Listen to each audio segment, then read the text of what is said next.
Let's try again. Can people hear online? Okay, there's some thumbs up online. Yes. Okay. Okay, we're back. Okay. So, reading the article again. Shall voters of the Hartland School District approve the school board to expend $11,048,567, which is the amount the school board has determined to be necessary for the ensuing fiscal year to be voted by Australian ballot.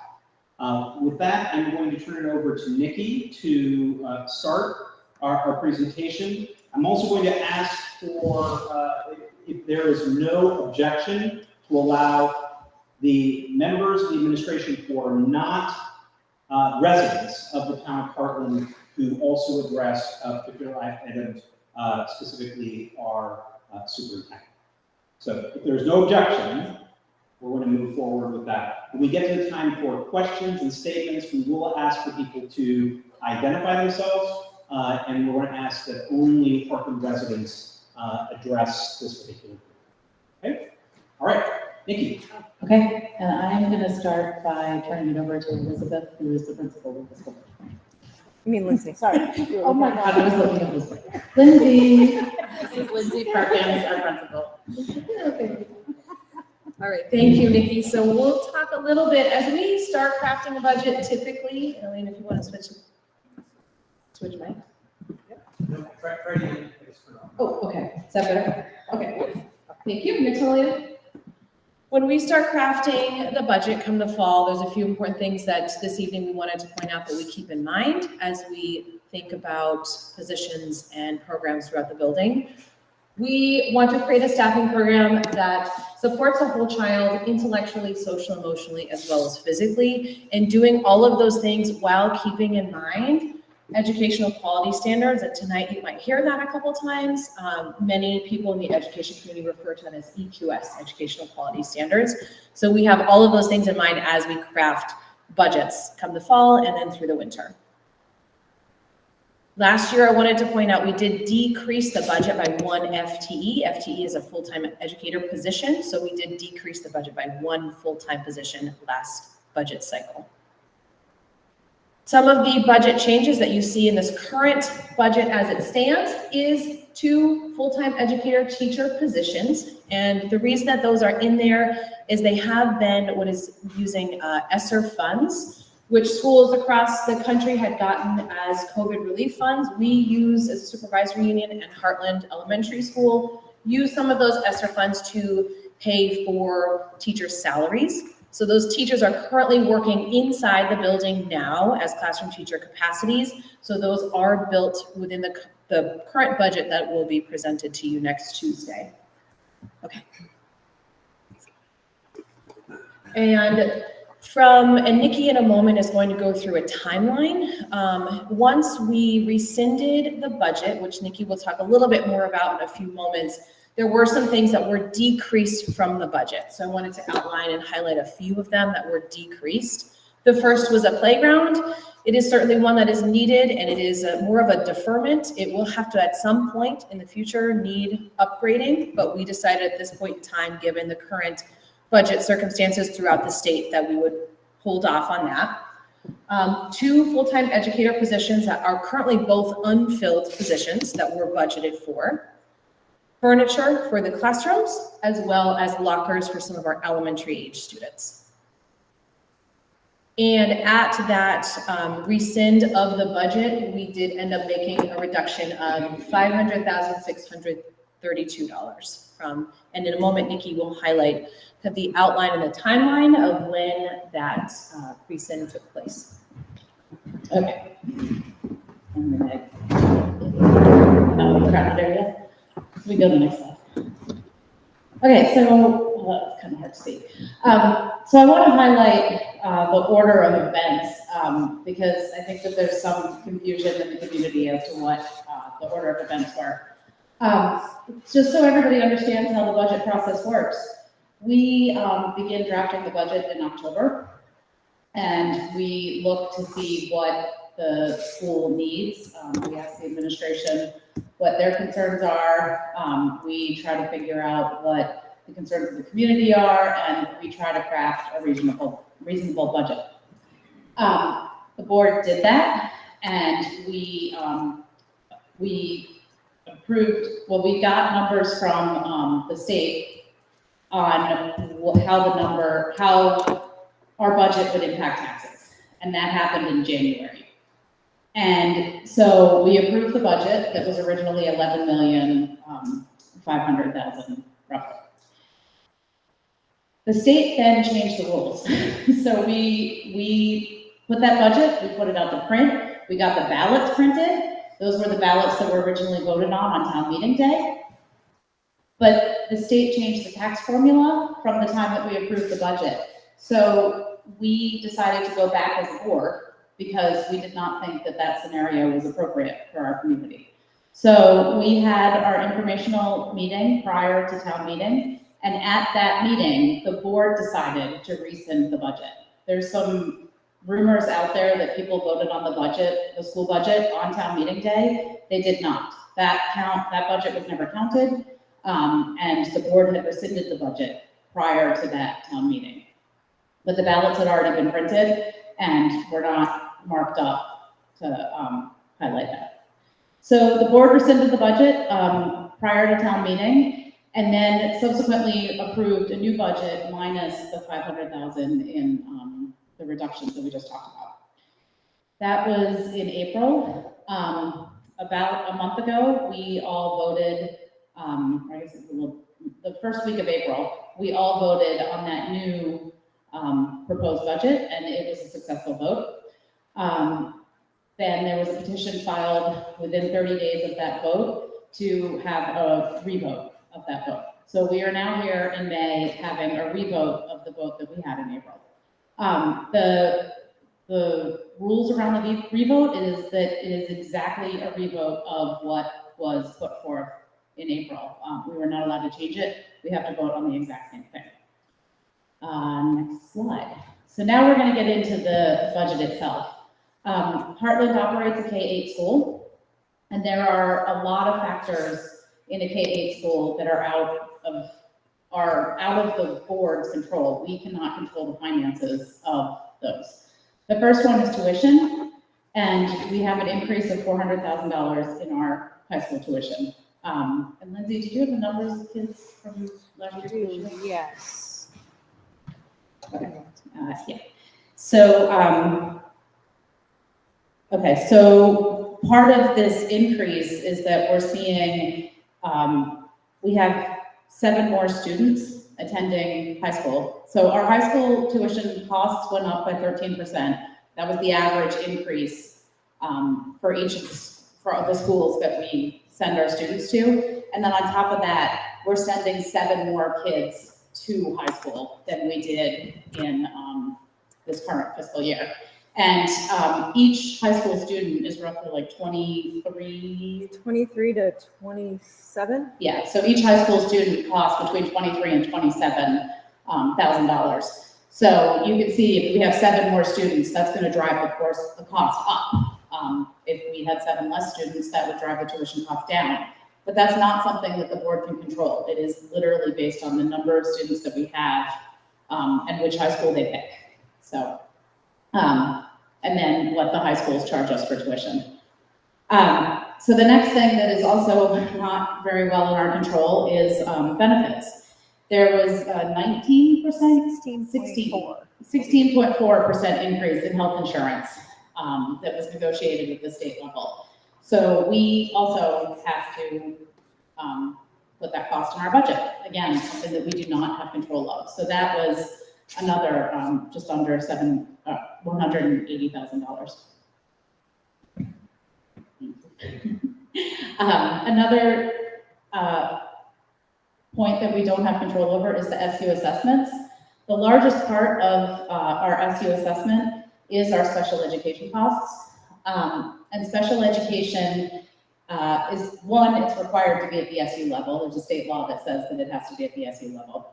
And then the way that the special education costs are calculated is that our director of special education looks at each individual student and says, this individual student needs this many hours of this service and that kid needs these people associated with them, and then backs out that cost. So those are extremely tailored recommendations, and that is what that kid needs. So the special education is a large part of the SU assessment, and that's an increase of just under $200,000. And those are legally binding. And those are legally binding.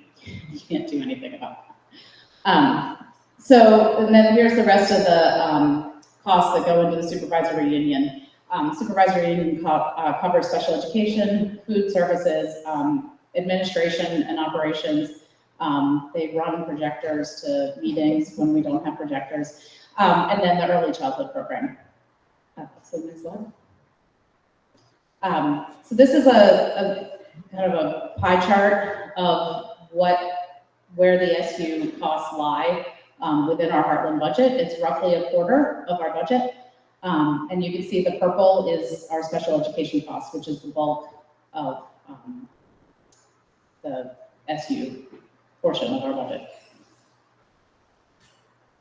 Again, another way of looking at it, the local budget is on top, and then the rest of the costs are pulled out as if it was $1. Yeah. So, okay. So we have negotiated staff wages. These are also negotiated at the supervisory union level, so that all of the teachers within the supervisory union get the same wage package. The wage increase is $300,000, and that's negotiated prior to us developing the budget. We cannot control teacher increases during our budgeting season.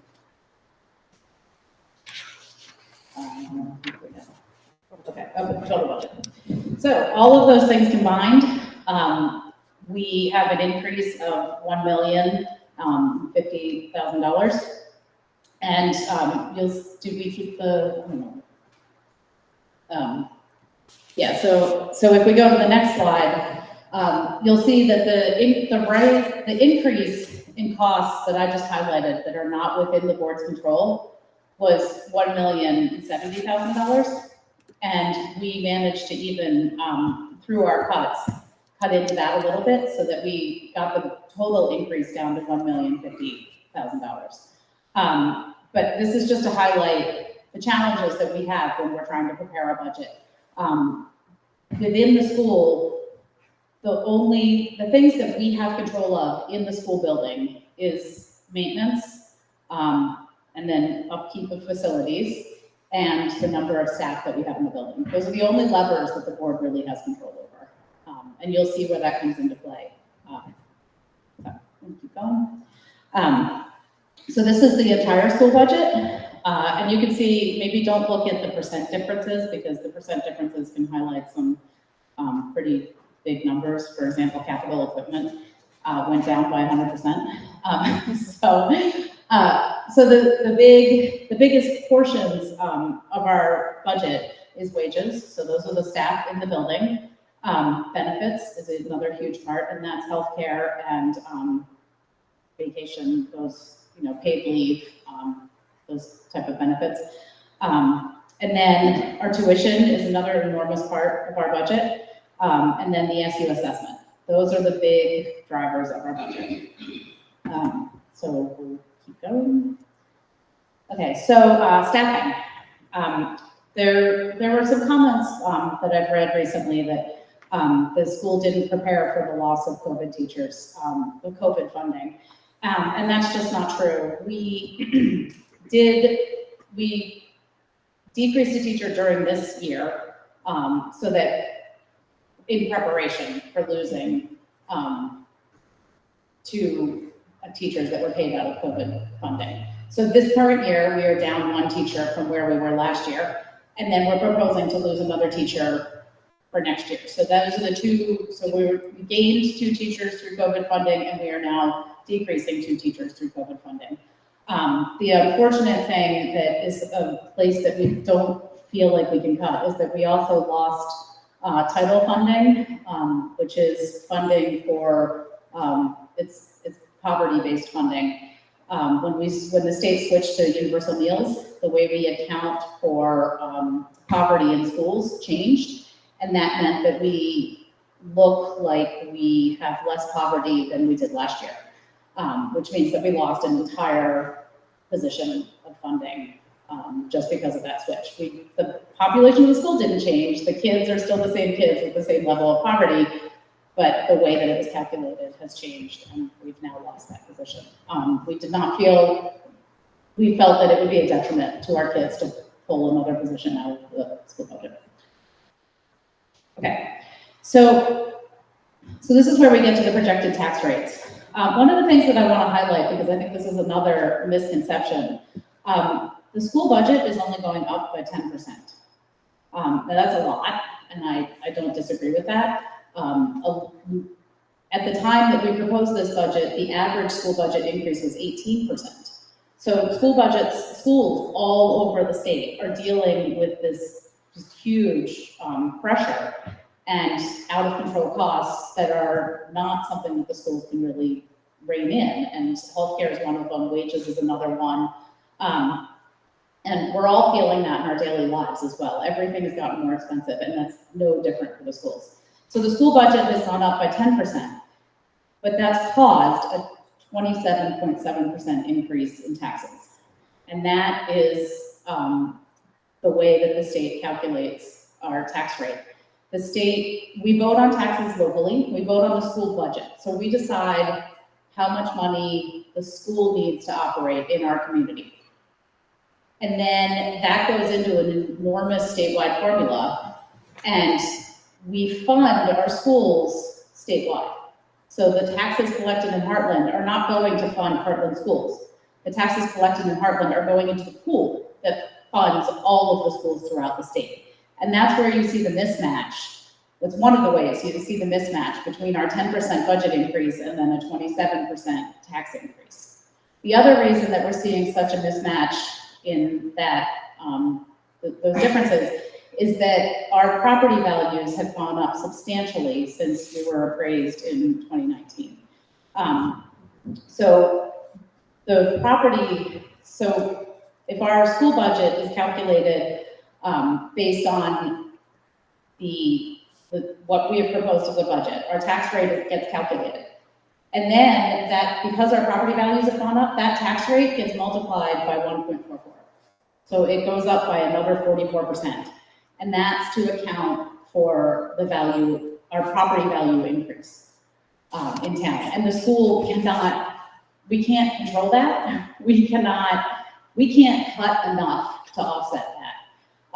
And it's really unfortunate because nobody in this community is our wages didn't go up because our property values went up.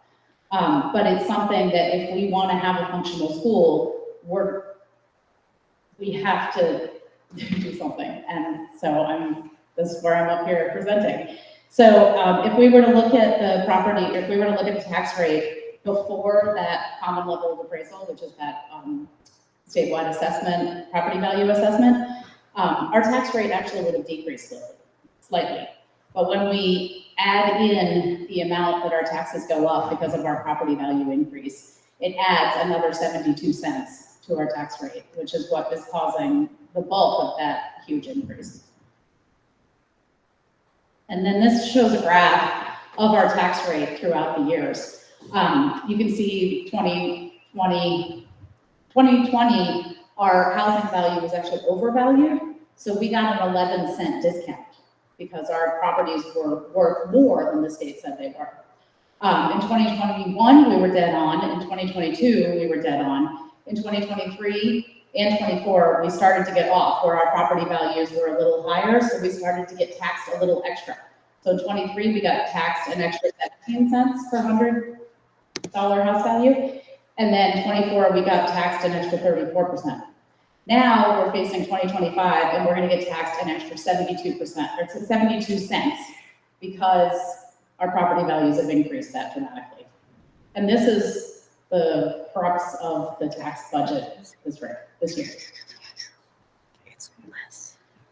So we look at what the property tax impact is going to be, and these are unfortunate numbers, but a lot of it is related to, the fact that the state views our houses as being undervalued. So I'll just say for a $250,000 house, we're gonna see an increase of $1,517, which is really unfortunate. But I can't change the way that the formulas are written. And we're asking people to look at the school budget itself and to approve whether or not we have provided the school with an adequate budget. And we can't impact what the tax rate will be. To highlight how little control we have over the tax rate, if we were to cut another $500,000, really we've cut out our playground, we've cut out the lockers, so we've cut out the building parts that we can cut out. We're deferring maintenance now. If we were to cut another $500,000, that would be just out of teachers. And so if we were to cut 5 full-time educators, that would be 16% of our teaching staff. That would have an enormous impact. We only have 32 teachers, so to cut 5 of them would be huge. And the tax rate would still be just under a 22% increase in taxes. So this is to highlight the challenge that the board is facing this year and to show how little control we have over the tax rate. If we were to make that $500,000 cut, that would only save $111 per $100,000 house. I actually prepared some other numbers.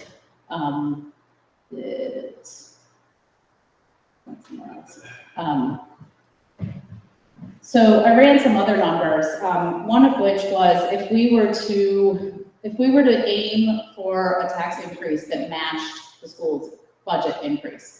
So the school budget went up by 10%. What would it take to get to a 10% tax increase, which is still something that we don't want. But in order to get to a 10% tax increase, we would need to cut $1.5 million from the budget. And that is the equivalent of 15 teachers. So that's almost 50% of our teaching staff if we were to get to just a 10% increase. So if we were to go that way, we would have to cut all of our arts. We would have no PE, we would have no music, we would have no library, and we would have no art. And we would have to combine all of our grades so that we had 1 teacher per grade. So each teacher would be teaching 25 to 40 kids. And so you can see now why the board proposed a budget and that we have very little that we can do without dramatically impacting our children in order to bring this tax rate down substantially. And so this is why we're presenting the budget that we're presenting. And this is why we came up with the budget we had.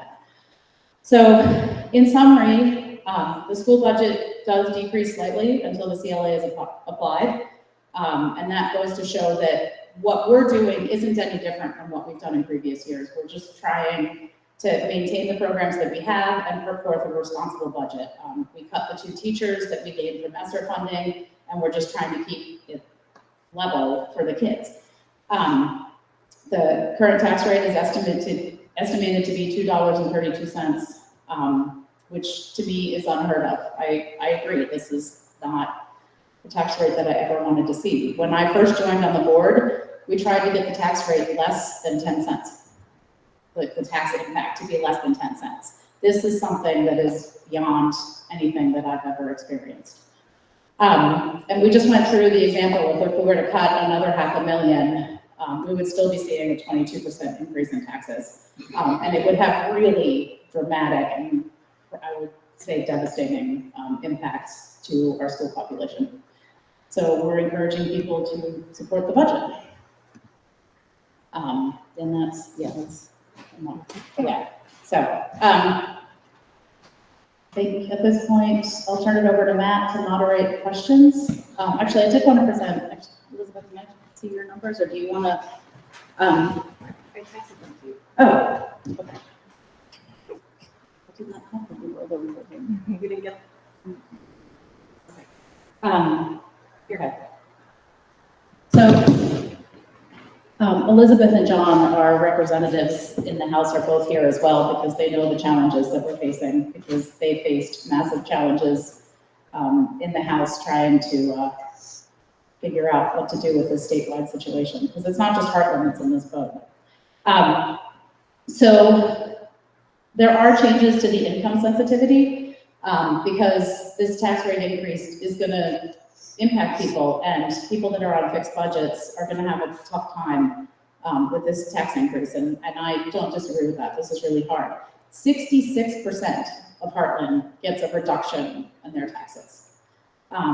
And that's a huge amount, which also that highlights my frustration in how much the appraised level is changing our property values to up the taxes for a community that already can't afford the taxes that we already have. And so I just want to voice that frustration. I'm angry about that. I'm really frustrated.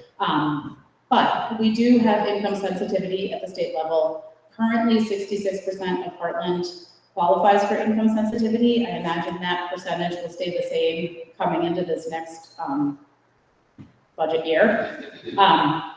And the income sensitivity has been adjusted to go up by 13%. Okay, well, you know what? I'm going to have Elizabeth explain this. So Matt, can you? If there is an objection, we'll ask Elizabeth to just explain the change in income sensitivity, which is the Rebate that people, or the rebate that people get to help pay for their taxes if they are below a certain income threshold. Right.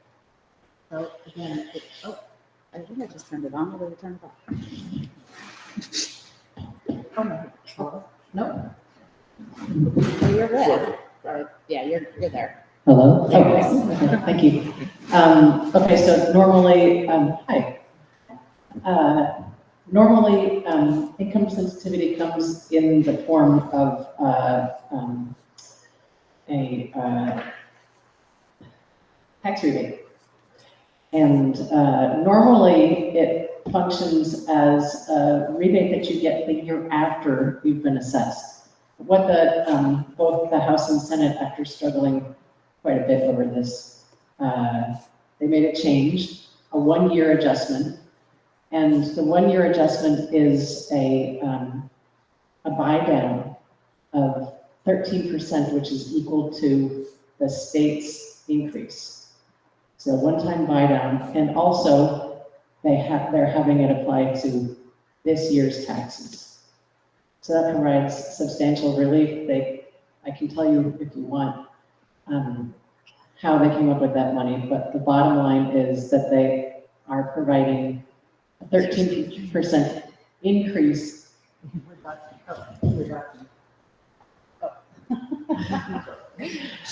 13% increase in reduction to equal the increase in statewide taxes. So it balances out. So this for everyone or for people who are income sensitive? Oh, sorry. For people who are income sensitive, and that includes people who are on fixed incomes almost automatically. What's the income threshold under which you get income sensitivity?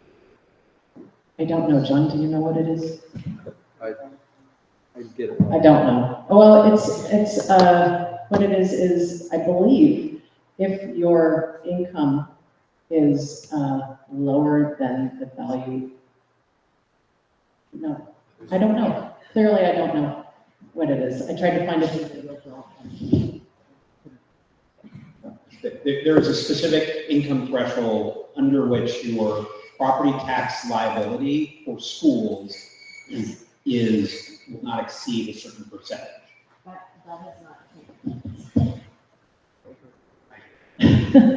That has not changed from last year. Also, the other things that were added were that there was added in a 3% tax, not to the owner on short-term rentals. That tax goes to the renter. There's also, they changed the non-homesteaders, in other words, second homeowners, to pay the same amount as, roughly the same amount as homeowners, homesteaders. Usually that's included in non-homestead tax, but because commercial real estate is kind of a mushy market at the moment, they've kept that out. So it's really just second homeowners. And a tax. Okay, now I'll turn it back to question. Okay, so here's how we're going to do this because the mics are not altogether cooperative. But what I'm going to do is I'm going to set a mic here for anyone who has a question or a comment. I'm going to put it right here. And what I'm going to do as moderator is call on people from the audience. If it is a statement, and if someone from either the administration or the school board would like to respond to that statement, I'm going to allow that. That's all right with everyone? If there is a question that you would like to direct to someone on the school board, or who can defer to the administration if they would like, but ask you that you ask the question through the moderator. This is not meant to be a conversation back and forth that can turn into an argument. If it's a question through, then there is a response. What I'm also going to do is ask for people to come and ask a question or make a statement. We'll then allow other people who haven't had a chance to do so to be called on to make their comment or ask their question. And then if there is someone who'd like to ask another question or make another statement, they can do so. I'm going to try to do my best to make sure that I'm sticking to that and calling on people from across the board. Matt, how are we going to do online, people who are online? Yes, so, sorry, as we have in the past, once we have exhausted the questions and statements from folks who are here in person, we will attempt to do it online. We can use the chat in order to do that, but we do want to try to accommodate folks who are joining us via the internet. Okay, does that all work for folks? So you're going to have a mic there. Just know that the two mics can't be on at the same time. So you're going to have to do the switching on a thing. And the reason we have the mics is so that folks at home can hear even if we have good strong voices. Is that one on? Yes, it is on. Okay. So with that, is there anyone who would like to ask a question or make a statement?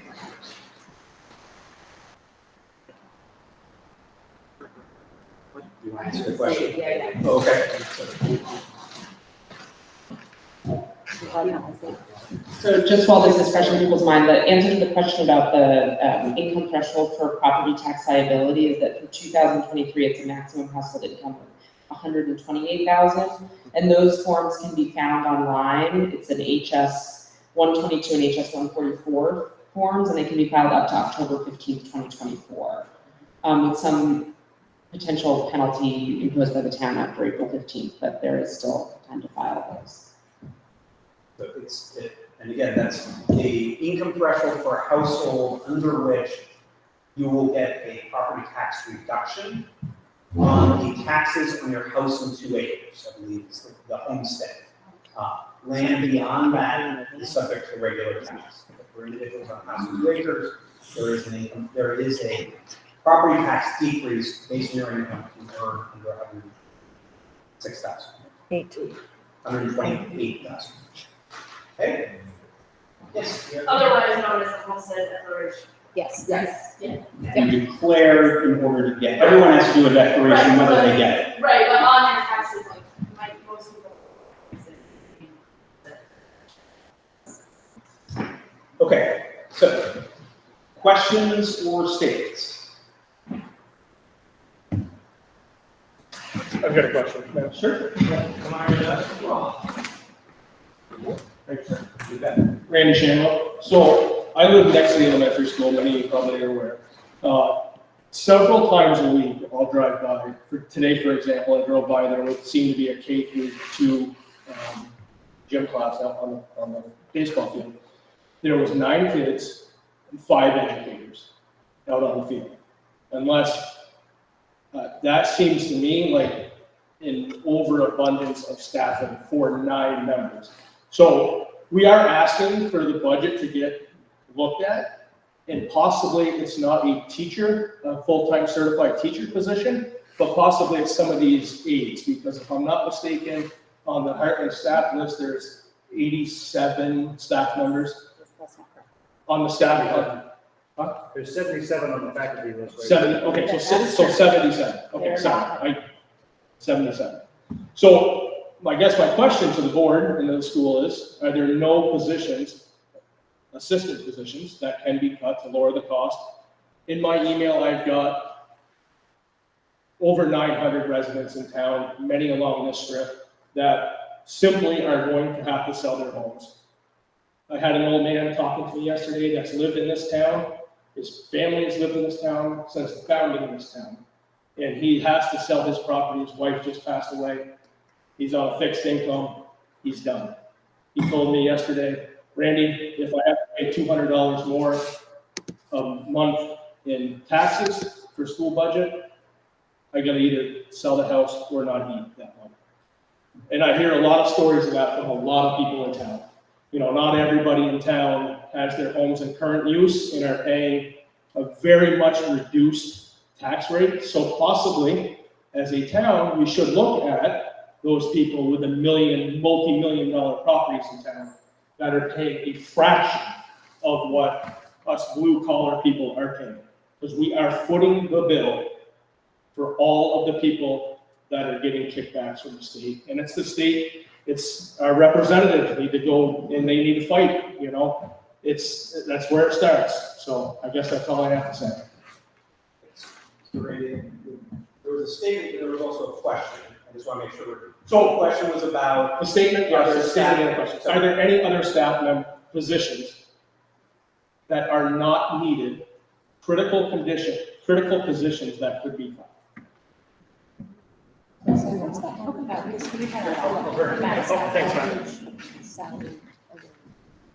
Okay, so. So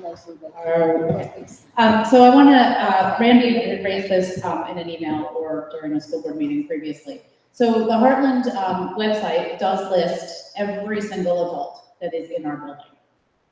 Some of those adults may only be in our building for 2 hours a week. It lists all of them. Hartland has, I believe, 5 paraprofessionals in the school budget and 32 teachers. That's what we're proposing. Yeah, we have 5 locally funded paraprofessionals. And 2 SEIs. Oh, and are those included in the? They are Okay. social Two- emotional okay. interventions, yep. So we have 7 non-certified teachers and then 32 teachers. Who pays for the rest of those? It comes out of our SU It does. funding. right? Yes, So- the rest so of the town- those are the town majority still pays for it. special ed. Portion. Those are special ed and those are legally required based on the services that student needs. Right, but it's So- still covered by tax dollars.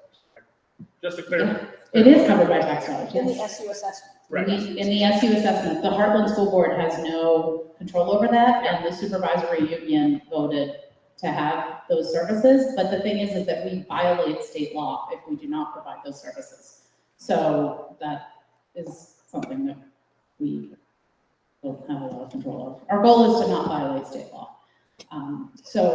I'll take another question. So when you look at the Hartland list and you see all 77 teachers, some of them, like there's a speech language teacher listed on there that's only in the building once or twice a week. It's so that you can see every person that circles through the building so that people recognize that those are approved adults that may come into our building. But they're not in there all the time and they're not servicing all the kids. Are there more questions?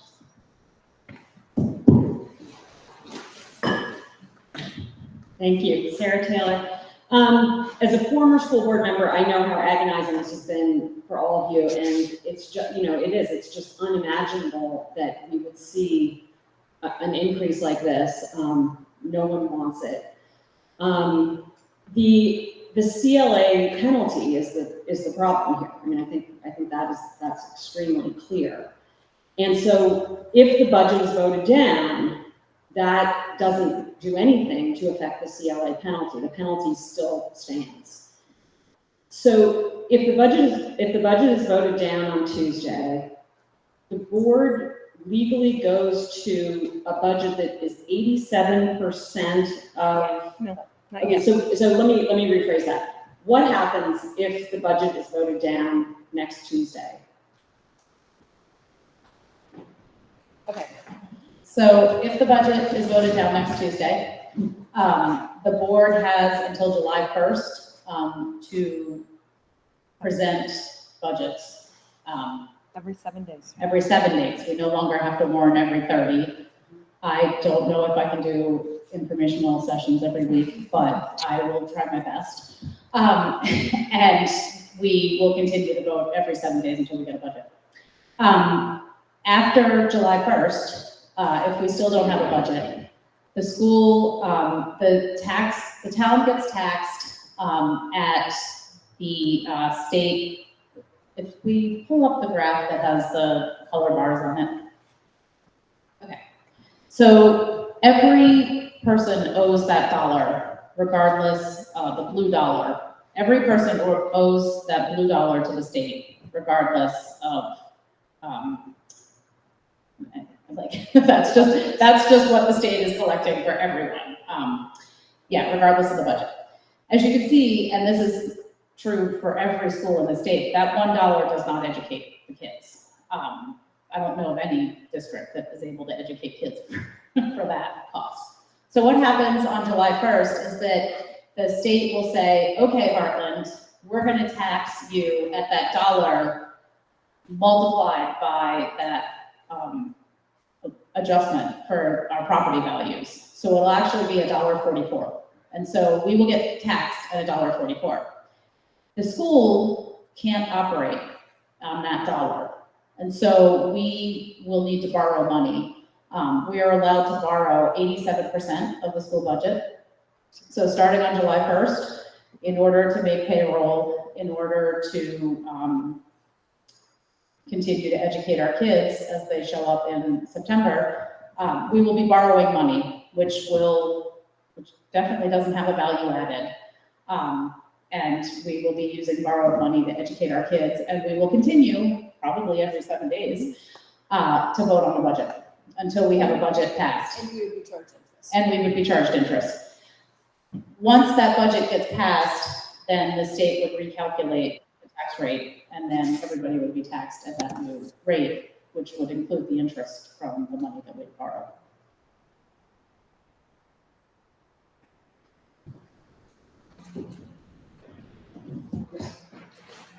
Lisa Wright. I have a couple questions, and not quite sure if I'm directly in the right place, but, insurance. Is the school budget what we pay, help pay for all the insurance? Health insurance? Health insurance, I'm sorry. Yes. Because, all right, and from my understanding is that it is 100% paid. It is 80-20, the 80-20 80-20 split. The employee pays 20%. Okay, all right, that's good to know. And for the special kids, are they all Hartland residents that need special para educators or? Yeah, I can, yeah, if you turn your mic off, I can turn mine off. Oh, sorry. I did a good job, but. So the way, okay, so the way that special education is divvied up. So all of our kids that qualify for special education, all of their packets of information go to the supervisory union office. And they calculate how much it costs to cover all of the kids in Hartland, Mount Escutney District, and Weathersfield. And then we voted, I think it was my first year on the board, so like 8 years ago, we voted to switch from an individual student basis for paying for that special ed. We voted to switch to the percentage of students that we have in the supervisory union. So Hartland is 30, what percentage are we? Less than that, I think. Okay. Let me look. We're roughly in the 30% population of all of our kids in the supervisory union. So we pay 30% of the supervisory union costs. And the reason for that is that we were finding in other challenging budget years, which are nothing compared to this year. Like, I look back on those stressful years and think, what was I stressed about? So back in the old days, we had kids that were transient. So a kid might live in Hartland one year and then move to Windsor the next year, then move to Weathersfield. And if it was a kid that required a lot of services, one school's budget would spike and then spike down, while the next school's budget spiked and spiked down. And so by divvying out the cost, we're averaging out those spikes. So the percentage of special education kids is roughly the same in all of the districts. And so we're paying our share of the total population of kids that we have in Hartland compared to the supervisory union. It's 30.54%. Heartland is 30.54% of the supervisory union. So we pay 30.54% of the supervisory union costs. Which is based on equalized people. Tom Williamson, it seems like the big problem is kind of at a level of appraisal. And you say that property values have increased by a substantial percentage. However, we have not been reappraised.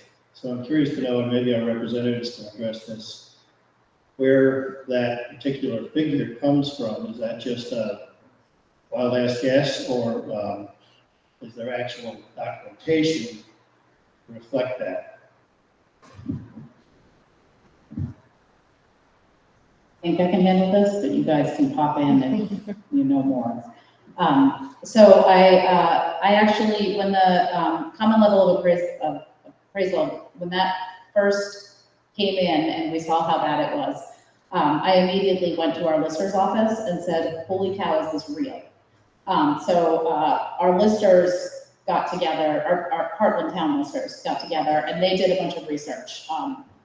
And so what they did is they communicated with the state, and the state does run some crazy complicated formula that is based on the sales that have happened in the prior year. And then if not enough sales have happened in one community, then they average the communities around them and try to calculate an average increase in house value for each community. So the listers looked at those numbers, and they looked at the specific sales in Hartland that went into the calculation that generated Hartland's number. And there were not enough inconsistencies to say that the number wasn't valid. There were minor inconsistencies, but that number was not unreasonable. And I was upset to hear that, but I guess the formula generally worked. The one thing I will say, which is another, from an equity standpoint, this really bothers me. When Stacy presented to the select board, Stacy Bradley is one of our listers, when she presented to the select board a few weeks ago, when she looked at our property values, there's the property level and the common level of appraisal, and that's gone up dramatically. But then there's also the coefficient of dispersion, which looks at how each property relates to each other. And so if the entire town's property values went up by 30%, then the coefficient of dispersal would be really low, meaning that a house that used to be worth $100,000 went up by 30%, and that's now worth 130. A house that used to be $1 million is now 1.3 million. That you would see that equal throughout the state. And any coefficient of dispersion that is greater than 10% is a warning flag. And this is where I'm really bothered. So our coefficient of dispersion for the community of Hartland is 25%, which means that our property values are not going up equally. Certain types of properties are going up at a much higher percentage, a much higher increase than other types of properties. And that is where we really need to get the community reappraised so that houses are getting their true value. But right now, the only way that the state formula works is if we all go up by 30%. So I would really, I'm not pushing the select board because I know that there's a shortage of listers throughout the state because the whole state is dealing with the same situation. But that is one of the reasons that we really want to drive towards getting reappraised as a community, because what we have right now isn't fair, and that bothers me.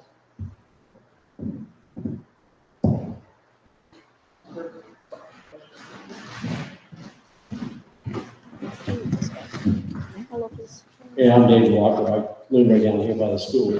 One of the questions I got, you talked about tuition for the kids going to high school. How many schools do they have to pick from? You turn your mic off so I can, sorry. We're not fancy on technology. So the Hartland kids are not limited to which schools they can pick. Kids can go wherever their parents are willing to drive them. And then we do have kids that also go to private schools. The private schools, I'm challenged by because I believe in the value of public school, but the private schools actually cost Hartland less because they take the state average. And none of the public schools around, all of the public schools around here, because this region of the state generally costs more to educate kids for a multitude of reasons. All of the schools around here are higher than the state average. So how many is Hold on.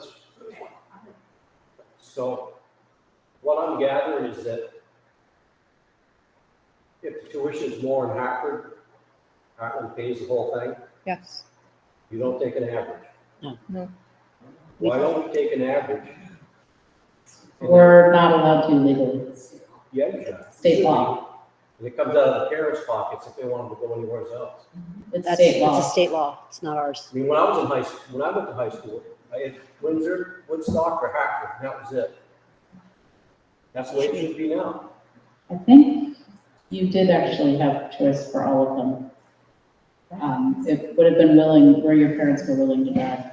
I lived in North Hartford. I went to Hartford because the bus came to Hartford. Pretty more expensive places So schools around us are, yeah, Windsor, Woodstock, and Hartford are some of the more expensive schools in the region. Hanover. Hanover. Hanover. The town report, page 111, has all of the data about high school tuition, so it might just be worth, just to be able to see this in printed form, has the high schools that people go to, the tuition rate, the number of students in each of those high schools. Which page was that again? 111. I'll just say that loudly. Page 111 in the town report has the high school tuition. The high schools set their own tuition rates? Yeah, so the high schools set their own tuition rate, and the Have to state pay. law is that towns that tuition schools pay the tuition rate that the receiving school sets. I have been emailing our legislators, just in case people don't know, I email our legislators a lot because there's so much about this whole situation that bothers me. And I would really like in the future to see some type of regulation on what the receiving schools, how they set their budgets and how they set which students, how much students pay.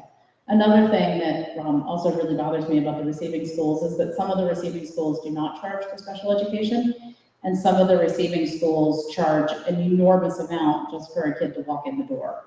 And that is also not equitable and costs money. One other question I got about your healthcare, you said it went up 19%, 16.4. 16.4. Is your own person, what you have to pay, go up 16.4% too? So a couple years ago, the state, in an effort to rein in healthcare spending, went to a statewide negotiated teacher healthcare system. So the state negotiates with the healthcare companies to come up with what the state is going to pay and what they're gonna make schools pay, for their healthcare costs. So, I think the question is, yeah, did the 16% apply to the 20% Yes. share that Yes, the employers? that 16% is And included in our the, budget. and the employer. Yes. So effectively. So your price is what you're paying too. Like, are you talking about me personally or the school? For Yes. Oh, the school, yes, ours went off by 16 point something percent as well. Likely pretty. I think the unfortunate thing is that healthcare costs are rising nationally, so that probably is pretty consistent with trends and increase in health insurance. It's not actually care costs. Yes. So I think what David was asking was, are the teachers paying 16% more out of their paychecks, or is the school budget covering that entire 16% is what David was asking? No, I think it's split between the school and the Their teachers. portion, the 20% that they pay goes up by 16.4%, yes. Okay. Yeah. Check you in for.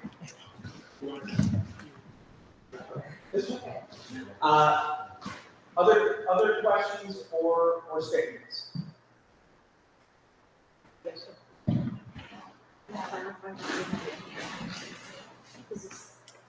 Should be. Give it a shot. It's okay, it won't do harm. So. Okay.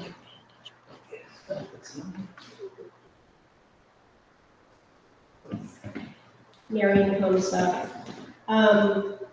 So I work for Dartmouth Hitchcock.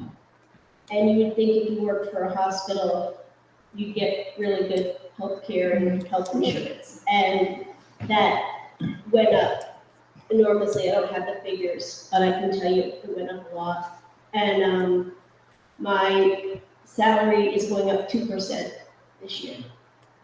So I'm in the middle where I don't think I get a property tax rebate because I make just too much to not be wealthy.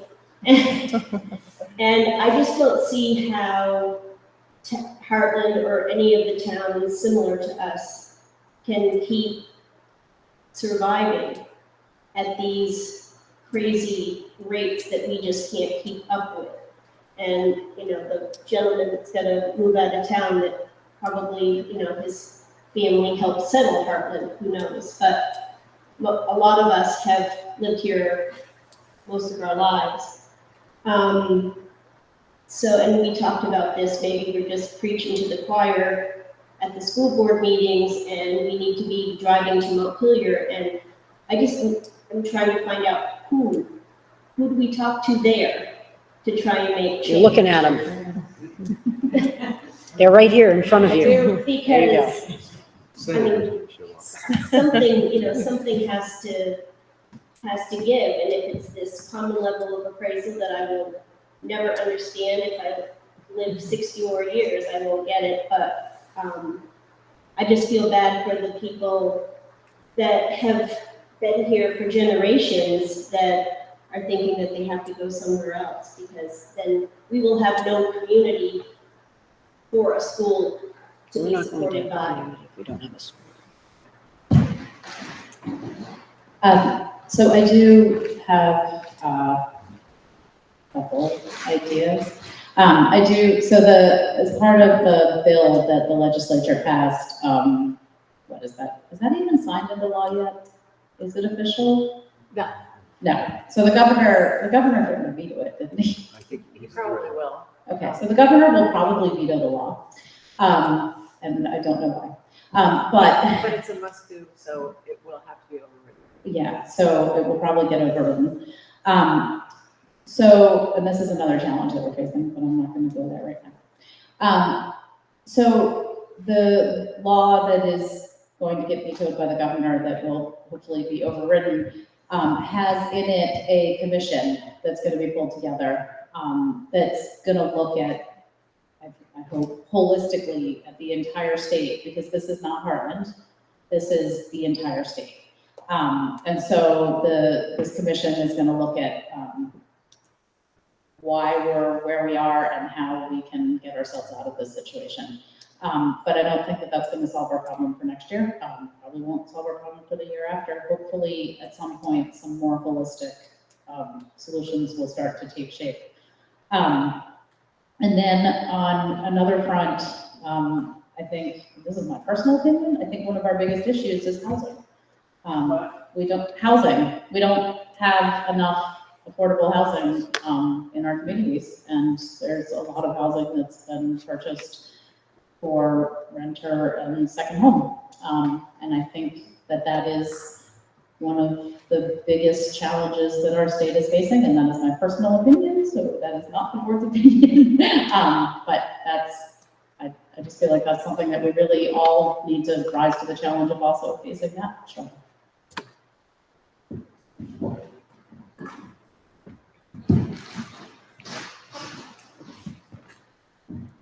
I'm John Bartholomew, one of your two representatives, and I live in Hartland. And it's really been an extraordinary year, obviously, and there seems to be an impression when you look at the listserv that no one in Montpelier is listening, that we're just completely blind to what's happening.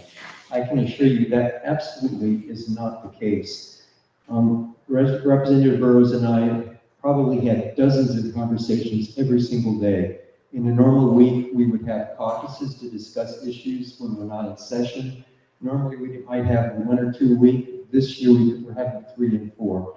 Every single one of those, we had someone from Ways and Means, which is the committee that sets our taxes, and the Education Committee talking about this issue. It's recognized that it's a huge, huge problem.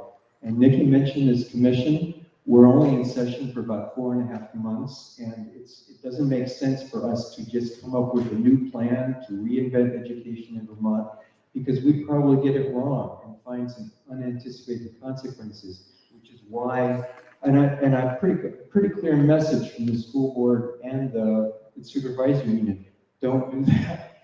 So that's why this commission is being put together, to figure out how we can reinvent how education is provided.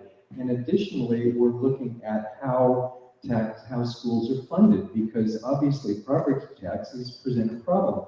However, these costs they're talking about are real, and they are happening across the state. It's not just in the entire state. Healthcare, special ed, salaries, they're all going up. So it's not a unique situation. And the only way to pay for our schools is through some type of taxation. So if we lower property taxes, money's going to have to come from somewhere else. But the point going forward is the legislature and we, as I think as a community, are facing some extraordinarily difficult challenges. And the two that pop to mind here is there's a long tradition in Vermont of local control. We like being in control of our own school. Are we willing to give that up? Is consolidation, does that make sense? Are we willing to consolidate, maybe lose some of our schools or smaller schools around the state? Our Hartland school is not a small school, but we don't want it to close. And the other big issue is school choice. A lot of people live in Hartland. I know knocking door to door that there are a lot of people that move to Hartland because we have school choice. And that's probably partly why our property values have gone up. Are we willing to give that up? These are very difficult questions, and both if Elizabeth and I go back in the legislature, we're both hopefully running for re-election. We go back, we really need to hear from everyone in Hartland about what we're willing to give up, what you'd like to see changed to move forward, to limit the cost of education. It really is a very challenging situation, and it certainly is not being ignored. Sorry to go on so long.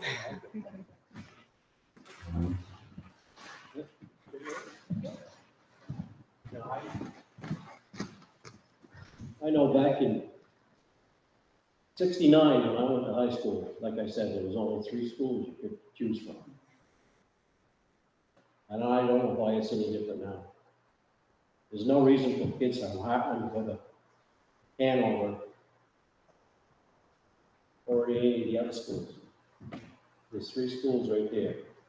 That should be their choice. That should be it. I disagree. I think at some point the board would have had to have changed, the rules and, One second. I don't know. Because it's not fair to the people like me that are on the fixed income. Okay. And like this tax rate, I'm gonna have to sell my house. I also, would point to the legislators that, part of our tuition increase is that the, Supreme Court has decided that we now need to send kids to religious schools. Okay. Yeah, so we have to tuition to religious schools as well. Working on that too. So our legislators are working on that too. Still, I don't care what anybody says, there should be only three choices. If you live in this area right here, you should stay in at least Windsor County to go to high school. The high school still set it. The high school still set the price, so like. So, sir, Yeah, the high school still set the price. And if you designate, it goes down. And what is Hanover High School? So the charge is different now. 27,000? No, I think it's 24.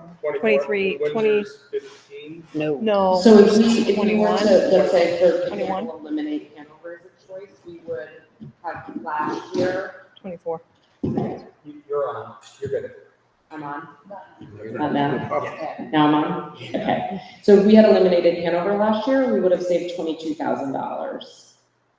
So just to put that in perspective, if you took out the highest cost public high school to which we tuition, we would save $22,456. So while I understand the sort of philosophical perspective about it, I don't think that's going to be the means of significantly reducing the budget nor the tax burden, if we sort of think back to what drives these.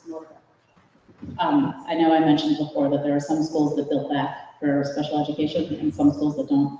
Hanover does not bill back for special education. They take all of our kids regardless of the services and they provide services for them.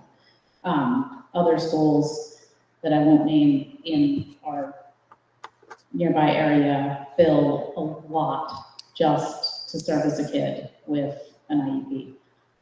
And so that As an individual education. yeah, sorry, a kid that is in the special ed system. A lot of the local schools will bill back a very large bill, just for that kid to walk in the door. So I don't see, I mean, having looked at the numbers and knowing the numbers, I don't see an enormous difference, in the cost of the different schools. I would like to not pay for religious schools.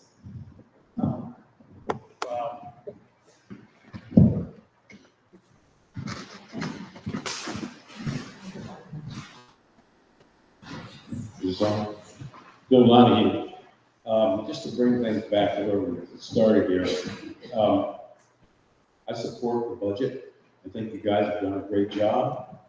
I think what we've heard today is funding education in Vermont is way out of kilter. And it's not the school board that's making people sell their license. It's the people in Montpelier that are doing that. And if you don't like it, get a hold of John Bartholomew and everybody else you know up there in Montpelier and squawk. But to vote against this budget because you want to send a message to Montpelier, they've got the message. The legislature is no longer in session. Do we want a school here that functions in this town or not? If you do, vote for the budget. aye, aye, Captain. Thank you.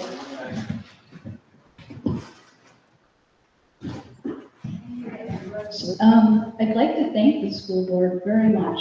I know what it's like to be a volunteer in this town and be stuck between a rock and a hard place. And there's so much of this budget that you don't have control over, and I understand that and can see that. I would definitely implore everyone here to make sure that you do fill out your homestead declarations. If you're a renter, there is also a renter form that you can get from your landlord. And that's all based on your income and how much rent that you're paying. And I know that our renters get some money back from the state for that. So in the homestead declaration, it sounds like that the state has put in I would call it a Band-Aid to try to help people over the course of the next year or two to get through this phase. And so they've increased that percentage quite a lot to try to help offset this percentage that's being presented to our town through the CLA. So that homestead declaration and doing your taxes correctly is really important. So I'm sure that there are folks you can go to and ask how to make sure that you're doing that correctly, but that's going to help you a lot. So I hope that it's going to offset some of these enough for people on fixed incomes.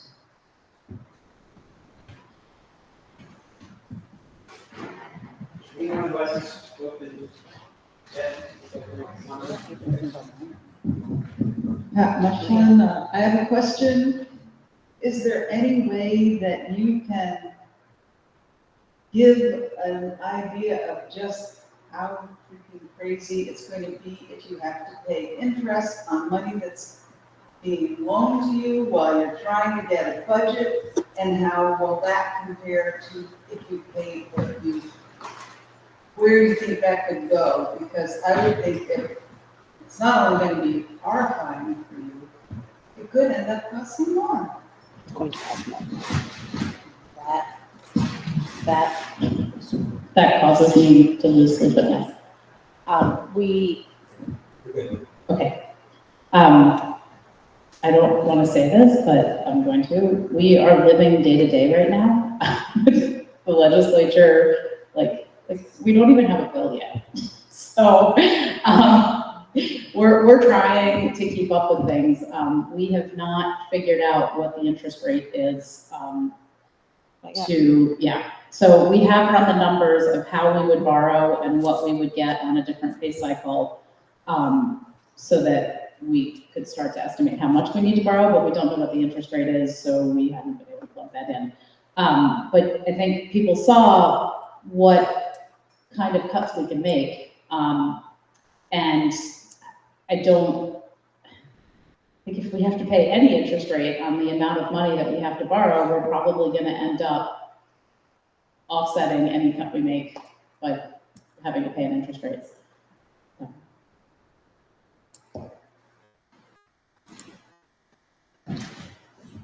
Tom Williamson, the common level of appraisal, I assume, was designed to have more wealthy towns fund less wealthy towns. And if I'm incorrect in that, correct me please. But so the money is a 27% increase statewide, or is it just particular towns that may exceed their property values as opposed to other towns? So I've actually got that. I have spent way too much digging into Vermont. The common level of appraisal. The common level of appraisal is, so like I said at the top of the informational session, we vote on budgets locally, but we're taxed statewide. So the common level of appraisal is designed to bring every community to the same common appraised basis. So the goal is that, like, when was Weathersfield last appraised? For a while ago, they were. A while ago. Yeah. So, like, I kind of feel like Weathersfield was appraised in maybe the 80s or the 90s. So you can imagine what your property values were then. So everybody's property values are brought up to 2024 dollars. And so because of the sales that we've seen in Hartland over the last year, those have been substantially increased over the previous year. And so Hartland, particularly within the SU, has seen a substantially higher property value because our houses have sold for more than what they were appraised for. So the idea of the common level of appraisal is to bring every town and every house up to the 2024 value. Statewide or just? Statewide. Yep, so every community gets assigned a common level of appraisal, which is the CLA. So the state calculates each community's increase in property value over the last year increase in property value since they were last appraised. So on a 3-year average. So it's not like up and down, but I think ours would be worse if it weren't a 3-year average. A lot worse. So the idea is not to tax wealthier towns versus non-wealthy towns. The idea is that everybody's taxed at the 2024 value. Because you can imagine, like, if you, I don't mean to throw Weathersfield under the bus, they just, I know that they just haven't gotten around to it in a long time. So you can imagine, like, if you never reappraised, if your values are at 1980s level, well, then you're not paying your fair share. And so that's what the CLA does, is it brings everybody up to the fair share. The unfortunate part for Hartland is that we only got appraised 5 years ago. And I think because of COVID and property values have just gotten completely out of whack. Normally you get reappraised every 5 to 10 years. So is the whole state going up 27%? No, different, do you have the numbers for, what is the CLA for the? Towns going down. For Weathersfield? There are some towns going down, but very few. I was just wondering, do we know what? Do you want anybody else the tax increase or the is? CLA? No, just the CLA. For Weathersfield, it's 72.18. Okay. Oh, so Heartland's CLA is 69%. So our houses are worth 69% of what the state thinks they should be. Weathersfield is 72. West Windsor is also 69, and Windsor is 73. So we're all kind of right around 70.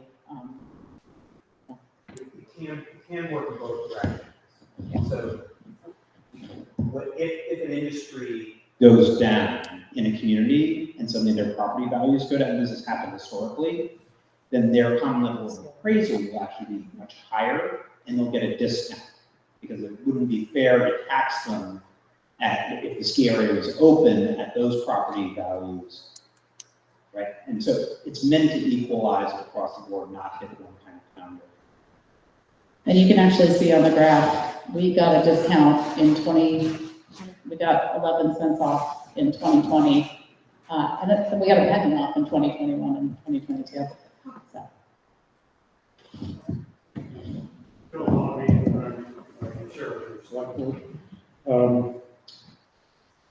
I think Nikki said this earlier, but I'll say it more bluntly. The CLA is basically a red herring here. It is not the cause of this escalation. There are many other root causes which I can't explain.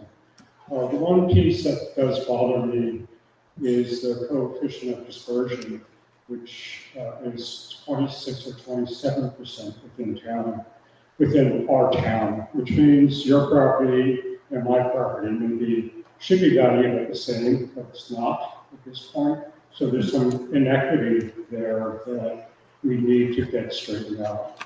The select board does not control the listers, but we are strongly requesting that they move forward with a reappraisal. And what is emerging is that we'll likely do a statistical reappraisal to try to shorten the gap because there aren't enough appraisers in the state, approved appraisers to get it done. So there are a number of things converging at the same time. But I just want to sort of say the CLA is not the cause of what's going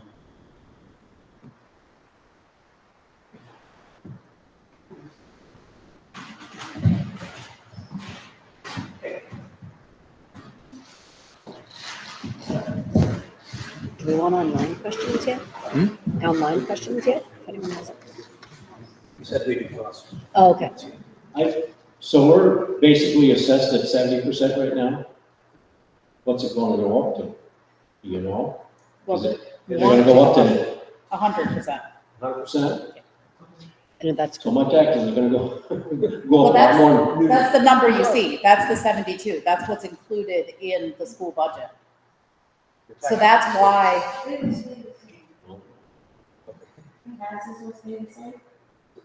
See, I guess I don't understand the whole part of reassessing anyways, because I don't know how many times my house has been reassessed, I've never seen a person at my house. Really? I think that's getting off the topic of school budget. I know. I just. Yeah, so The school budget and my tax and everything is affecting me. yeah, so the CLA adjustment, so bringing our property values from 2019, when we were last appraised, up to 2024 values is what's causing that 72-cent increase.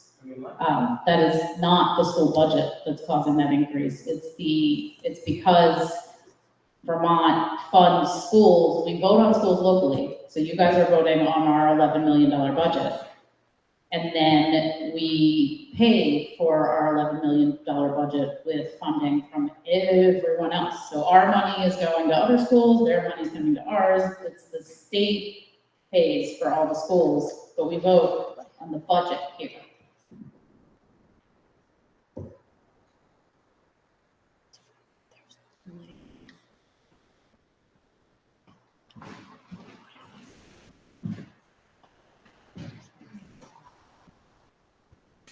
Andrea Ambrose again. It's all very confusing, and I spent a lot of time online. There are a lot of really good resources, state of Vermont. And yesterday, Vermont Public had a really good program, the Vermont edition, just discussing the CLA, which if you can go back on to the computer and pull that up, that might be a little bit helpful.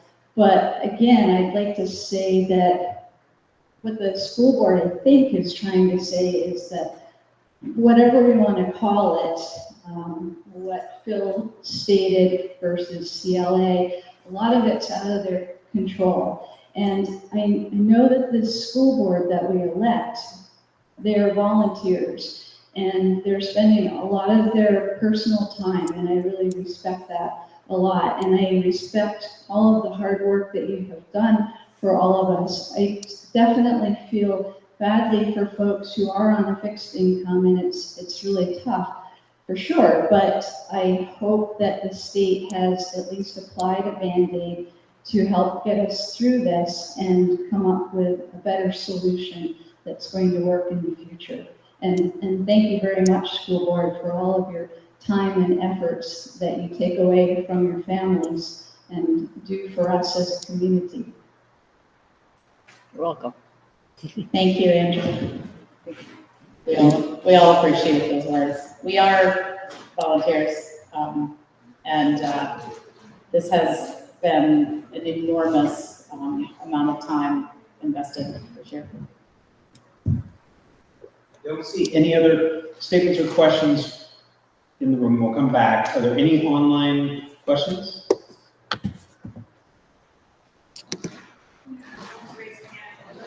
Yeah, if you have a question and you are not with us in person, if you can put it, either raise your hand or put a comment into the chat.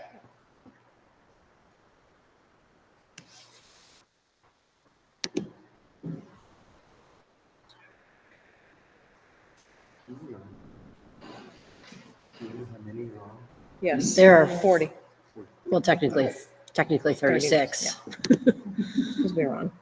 Because there's no one coming through yet. So if there are no questions online, any other questions, statements?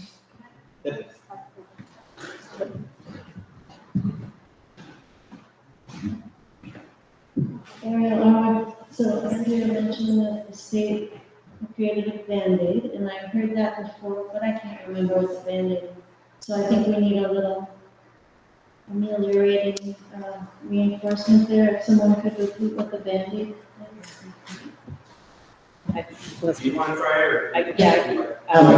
So the homestead declaration, which you file with your taxes every April, they've applied a 13% discount on the taxes that you owe, for this year as the Band-Aid. Sort of. Okay, we're gonna try and make this as clear as possible, but it's also not clear. Okay, so,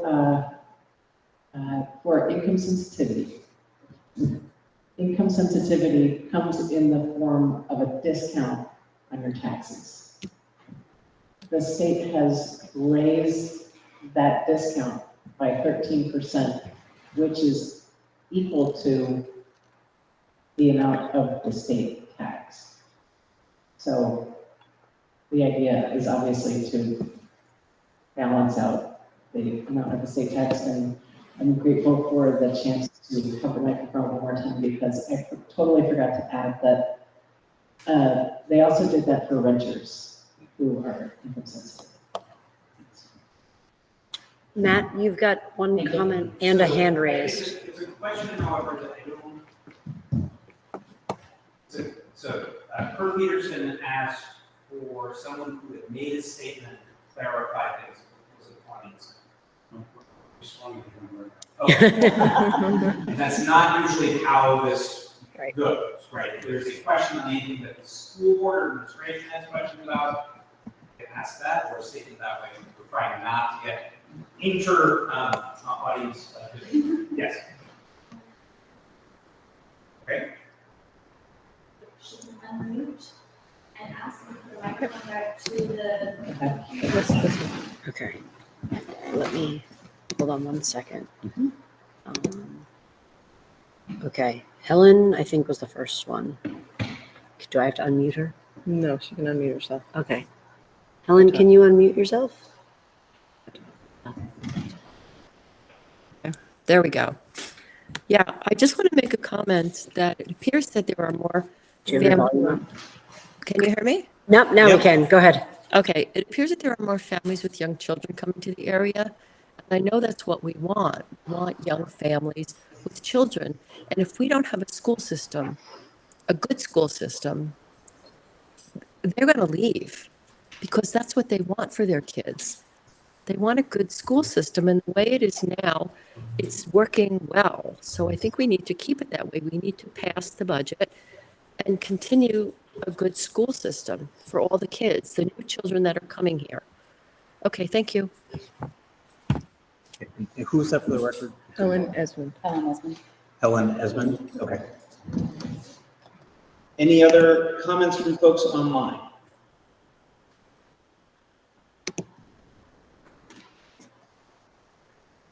There was someone else who had their hand raised, but I don't see it. Yeah. Okay. Any other? Okay. Any other? I'm gonna bring this to a close. Alina, are you okay? Any other comments, questions that folks here currently would like to make? Or adjourn? Okay. You want to do final comment before we? I just want to thank people for coming. I want to thank all the online people. I just want to thank everybody for coming out. I want to thank the online people. I see some new faces that we haven't seen at the previous informational sessions. I hope that you guys understand the tight situation that we're in, and I certainly understand and am one of the people that is in the tight situation regarding our taxes. It's challenging. I don't know what to do, but I do agree with Ellen. If we don't have a functioning school, we will not have people move here. And that is what we want. We want people to come to Hartland and enjoy what we have in our community. Okay, with that, remind everyone that the voting on the school budget, on the article that we've discussed, will be next Tuesday from 7 a.m. to 7 p.m.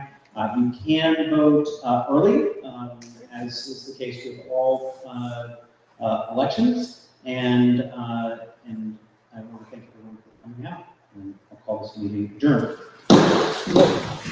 Is that a gavel? Yeah. Or did someone drop something? Oh, okay. He's got his gavel. Got it. I want to ask him where he got his hat and how we can make Hartland great again.